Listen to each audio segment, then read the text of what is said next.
Bem-vindos a mais um Papo com o Assessor. Estou aqui hoje com o Alexandre Barbu Henrique novamente para falar sobre um assunto que surgiu de um dos nossos agentes autônomos. Esse é um agente autônomo que ele tem uma receita que vem grande parte de clientes de bolsa, clientes que fazem trade no dia a dia, e ele queria saber como aumentar a receita recorrente dele, porque a receita dele é bem variável, né? Depende de como os clientes estão operando, de como está o mercado.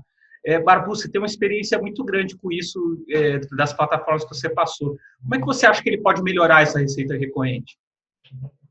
Bom, Thiago, primeiro, boa tarde, Henrique, para todo mundo que está assistindo a gente aí.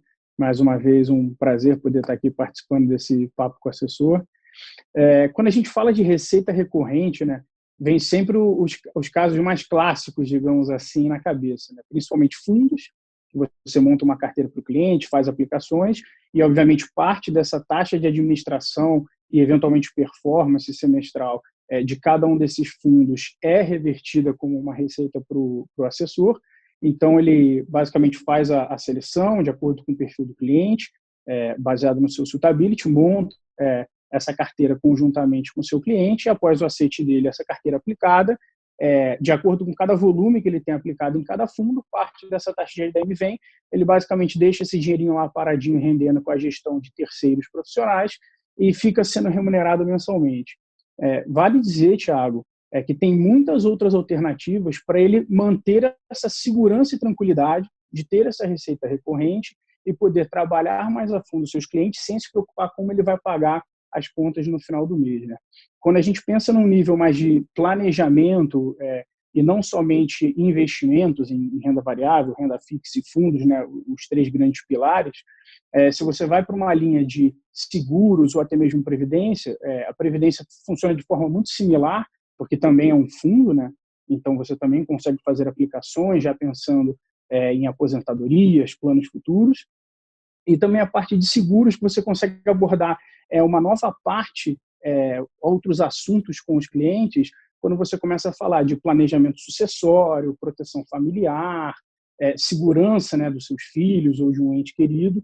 Então, isso traz conteúdo, te traz assunto para puxar novas reuniões, apresentar novos produtos, e também é um outro tipo de produto muito interessante, complementar a vida de investimentos dos clientes, que o assessor pode estar apresentando. Vou passar um pouco a bola para o Henrique, para ele falar um pouco da parte de renda variável, que eu acho que tem coisa muito bacana que ele pode falar sobre essa recorrência também. Barbu, obrigado, boa tarde aí, boa tarde, Thiago.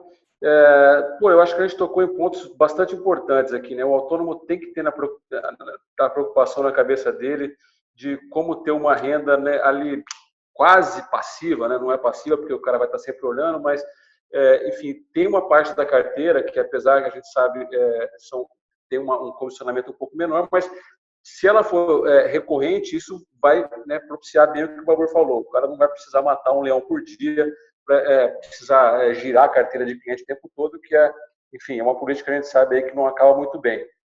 E eu queria, né, mencionar, tem mais dois caminhos que o cara pode seguir. Uma seria, em termos de fazer uma carteira administrada, né, que a gente está com um programa aí para começar já, de aquele cliente que quer deixar, olha, eu não sei mexer, não quero estar no dia a dia, não tenho tempo, então vai ser um FII que vai ser cobrado do cliente lá, mesmo na carteira administrada, e o cliente, mesmo na parte equity, né, carteira administrada, e o autônomo vai receber uma parte da receita. O outro ponto que eu queria colocar aqui foi até o tema da live que vocês fizeram aí na última semana, né? Então, o autônomo, ele pode ter um braço ali do que a gente chamou de gestão / consultoria ali, né, com CNPJs diferentes, e isso vai fazer com que ele receba FIIs de outros lugares, né? Então, né, a gente sabe que tem ali uma separação que tem que ser feita e tal, mas dá para ele começar a pensar numa estrutura que também possa receber esse tipo de FII aí, pessoal. Eu lembro que essa carteira administrada ela pode ser feita usando a nossa, ela é feita usando a nossa gestora, né? Então facilita aí para quem não está no momento ainda de ter uma consultoria ou uma gestora. E eu gosto muito dessa abordagem também que o Barbu falou de previdência e seguros, né? O seguro você vai montando uma carteira que você começa a renovar ela anualmente, tá? Então, seguro de vida, se você for pegar, seguro de responsabilidade civil, todas essas possibilidades que você tem com a corretora de seguros. E como você começa a renovar todo ano, você tem essa recorrência. A Previdência funciona como um fundo e ela tem o lado bom que ela tem o débito em conta do cliente, né? Então, isso facilita muito a adoção do cliente desse plano, né? Então, assim, sempre lembrando, a receita recorrente ela é uma receita, por ser mais estável, ela é menor no curto prazo, né? Então, você olha mais para o longo prazo, você precisa de um volume maior. É um pouco mais tranquilo que aquela renda variável. Algo mais, pessoal? Tiago, eu gosto de pensar, né? Quando o autônomo pensa como uma empresa completa, né? Assim, eu acho que o autônomo tem que ser aquela pessoa que o cliente liga não só para saber, a bolsa subiu, a bolsa caiu, como é que estão meus investimentos, mas como você pensa de forma mais holística, né, olhando a carteira do cliente como um todo. Olha, você também precisa de um seguro, você precisa saber fazer seu planejamento sucessório, aí você de fato pensa como um CNPJ, né, não só como um repassador de informação ali. Né?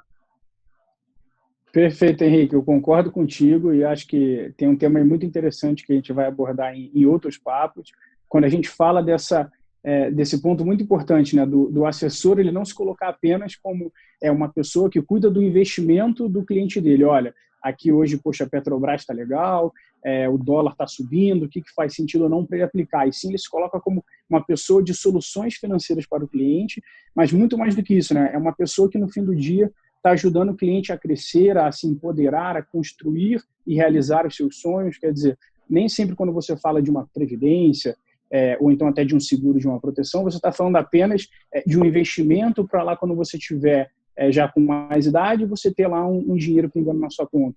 Às vezes é a compra de uma casa, é a faculdade dos seus filhos, é uma viagem para o exterior. Quer dizer, a capacidade que você, como um profissional sério de investimentos, uma pessoa de confiança desse cliente, tem de ajudá-lo a conquistar os seus objetivos, realizar os seus sonhos. Então, isso é um ponto muito interessante para a gente abordar numa outra conversa. Valeu, pessoal. Obrigado aí. Fica bem claro que o assessor não pode ser só um comparador de CDI para o cliente, ele tem que fazer muito mais, ele tem que cuidar da vida do cliente ali.